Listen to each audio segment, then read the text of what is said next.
Oui, je pense que tous les Andusins savent qu'en ce moment, il y a une enquête publique concernant le poste, la modification du poste qui va devenir un plus.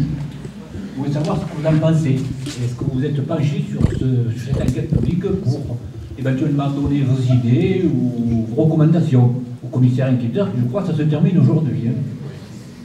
Tout à fait. Alors, moi, quand j'ai regardé un peu cette question, ce qui m'a frappé tout de suite, c'est que pratiquement il n'y a pas eu d'espace de véritable concertation.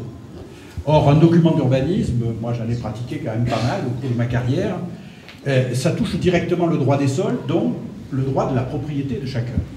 Et par ailleurs, ça touche le projet collectif.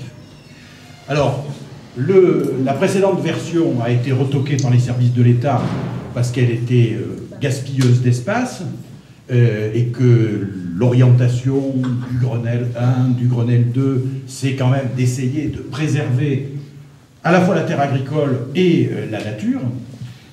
Donc il y a eu une amélioration du document, mais quand on le regarde de peu près, on se rend compte par exemple qu'ont été classés en terre agricole quasiment une bonne partie des rochers.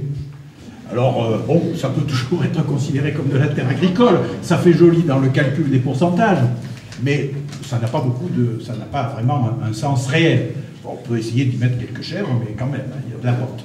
Donc, un certain nombre d'observations ont été faites sur ce document. Je ne sais pas d'ailleurs s'il ira jusqu'au bout, d'autant que, d'après ce que j'ai compris lors d'une dernière récente réunion du conseil municipal, un certain nombre de coquilles de présentation qui étaient dans l'ancien document ont été reprises telles que, copiées-collées par le bureau d'études, qui le reconnaît lui-même. Donc il part avec quelques boulets au pied, ce document. Alors, qu'en sera-t-il pour la suite? On va voir ce que dit le commissaire enquêteur. Il a été saisi par bon nombre d'entre nous, sur certains points précis comme sur plus généralement. Et puis, un document d'urbanisme, ça se révise et ça se modifie. Hein. En sachant par ailleurs qu'il y a toujours en discussion au Parlement l'éventualité d'un document qui serait intercommunal. Cette affaire-là, pour l'instant, est ouverte. Oui.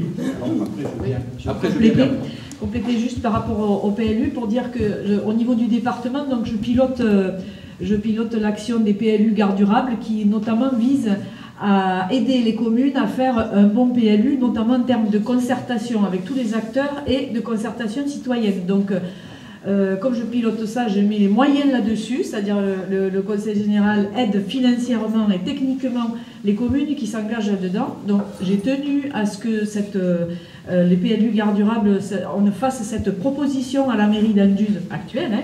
Donc cette proposition a été faite à la mairie d'Anduze qui a décliné la proposition. C'est fort dommage. Donc,